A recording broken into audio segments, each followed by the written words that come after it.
So this is Ron Barron in 2020.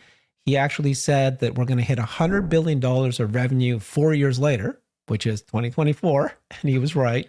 And he says that we're going to hit $1 trillion of revenue by 2030, yet everybody is dismissing him. So let's take a look at kind of this,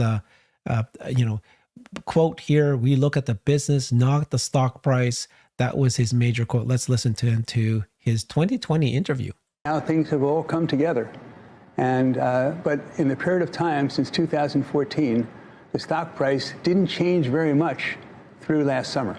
So through last summer, our $219 stock was $230, $240. So we made 10%, 20%, 30%. At the same period of time, the company's business, we focus on business, not stock prices. The company's business had grown from $2.8 billion of annual revenues to $25 billion of annual revenues, eightfold. So the company's up eightfold, stock's up 20%, 10%. Now what's happening, this is just catch up. Now this year, Tesla is going to do somewhere around $32 billion of revenues. And I guess that they're going to do $100 billion of revenues within 4 years. And I think they have potential for $1 trillion of revenues within 10 years. So basically, you're looking at the very start of what's going to happen with Tesla. This could be one of the largest companies in the whole world. So what do you think people's reaction were when they heard that 2020? When he said that, they're like, yeah, whatever, sure. Yeah, I mean, I think they were show me even on the 100 billion, and we're there now, right on schedule. So I think you do have to put a lot of credence in what he says. I mean, Ron Barron is one of my favorite public market investors for a couple of reasons. Obviously, I love another long-term buy and hold investor, especially one who's willing to do that in the public markets, because almost no one does that. But then also to see him be vindicated by being one of the best, if not the best, active managers in the entire industry, is really encouraging to me as a retail shareholder who has modeled a lot of my investment philosophies and principles kind of off of what Ron Barron has been able to do, in the past decade and some change. So awesome to see. And then also not just vindicated in financial performance, but vindicated in making those long-range predictions. I mean, to say in 2020 that we expect revenues of 100 billion in 2024, that's a long-range prediction. And to nail it on the money, that is someone that knows what they're talking about. They know how to do detailed analysis and get the variables right.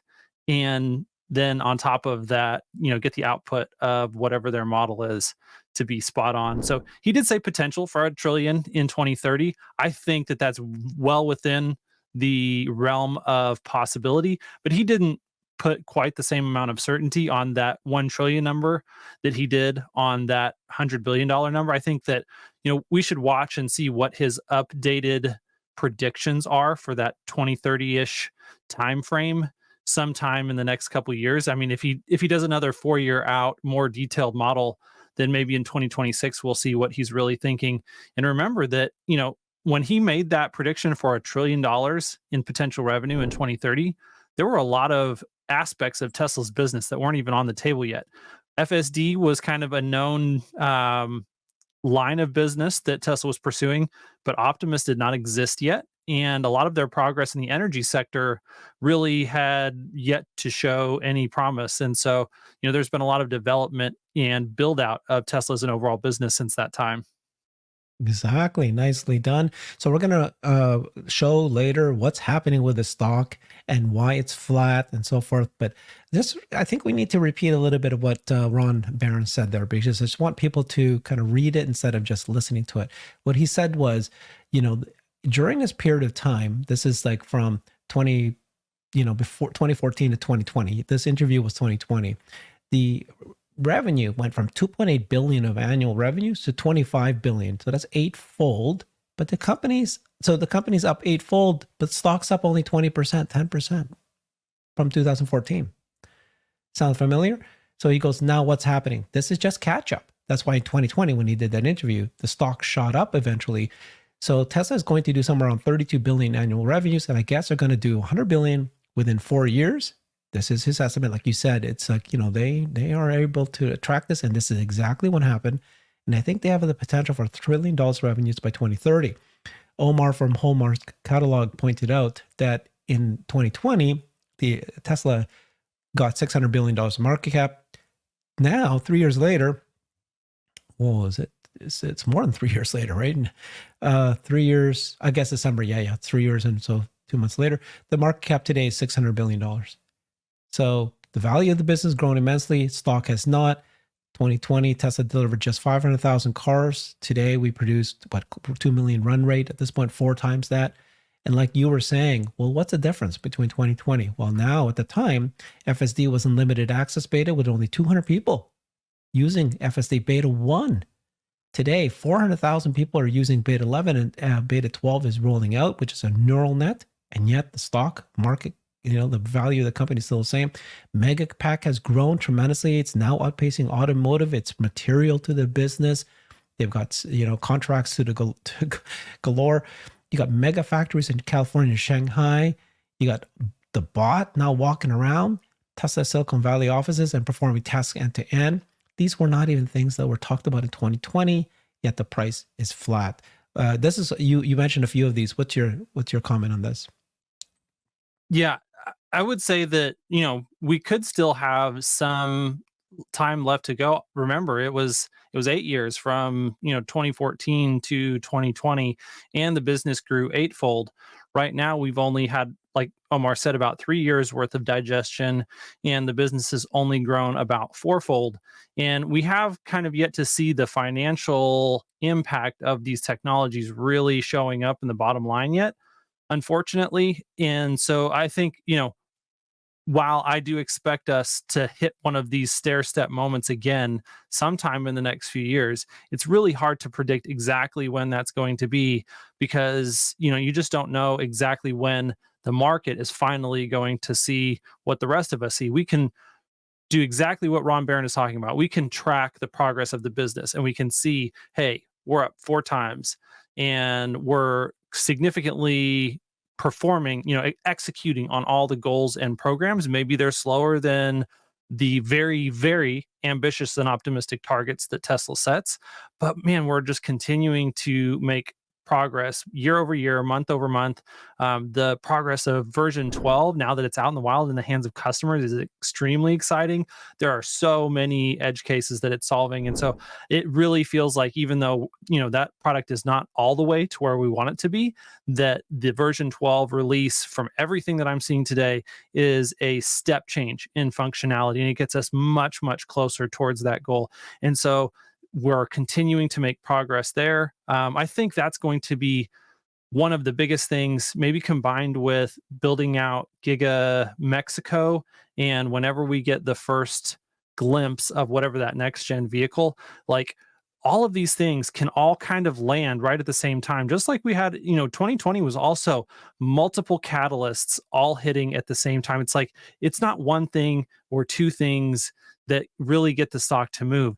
It's when all of these things start to pay off all at the same time, that's when things go crazy. And that's the setup that I'm seeing once again, is that, if we're seeing massive progress on the Optimus bot at the same time that FSD is growing in functionality and take rate and able to contribute more money to the bottom line, at the same time that we're expanding factories massively and the price of batteries are coming down and COGS are going down and margins are going up, and all of this excitement kind of comes in, that's when people, especially right off the back of everyone just being completely down on the story, those are the setups for a violent move that I think could make 2020, could remind us of exactly what we saw there in 2020, 2021. I said, yeah, I love that. Exactly. This is what I think is happening, right? Which is it overshot in 2020. It overshot. A little bit. That's clear. Yeah. And so, of course, people, saw the stock fall. There was all this turmoil. Elon didn't help it. I'm sure there was some of that. And as it falls, of course, margin calls, it fell significantly. So now we're in this, really, yeah. I was going to say I guess we'll get to it here in just a second, but the same argument was made and was valid and was true in 2013. And that was, it overshot in 2013, and then we just kept going sideways. And the closer that we got to when the stock finally moved, the more intense all the negative sentiment got and all the FUD. Like, I mean, for those who've been around the story for a long time, just remember how beaten down everything felt in 2018. Everyone in the world thought That's that my Tesla point. was the worst That's my point. company ever. And like, there were a few of us that are like, no, y'all are crazy. We are looking at the fundamentals of the business, and the fundamentals of the business say this is an incredible business, but none of you believe it. And but it's that gap between what the entire world thinks is true but is 100% false, and what someone who has done the hard work and the research knows is true but no one else believes. That is the gap that outsized performance is created inside of. Yeah. So I got a couple questions for you here. First, let's talk about the possibility of us hitting $1 trillion of revenue by 2030. But also, this is Ron Barron, right? This could be one of the largest companies in the whole world. This is what he said in 2020. And then Omar said this: how quickly we forgot the lessons we learned. No way this could happen again, right? With the company getting credit for all of its AI efforts very quickly, right? There's no way. So, first of all, looking down, $1 trillion company, largest company in the world. But even just now, at some point, it builds and builds and builds. You got robots, you got the Dojo being built. You've got this AI being applied everywhere. So what's your thoughts on how this might unfold? Yeah, I mean, if you go back to .com boom bust cycle, that a lot of people thought that all the value was going to accrue, and a lot of value did accrue to basically the infrastructure providers, those picks and shovel plays, which Amazon really became one of those, and other different cloud computing providers. But and it seems like that's what the sentiment is now. Like, the safe play in AI is picks and shovels, and so we're just going to go all in NVIDIA. But think about how much value has been created in the internet age by all of these other products and services. So if you look at an Airbnb or an Uber or all of these apps that have been built on the back of Apple, who's another great infrastructure play, that actually makes the infrastructure component seem small in comparison to the overall market that is enabled and created.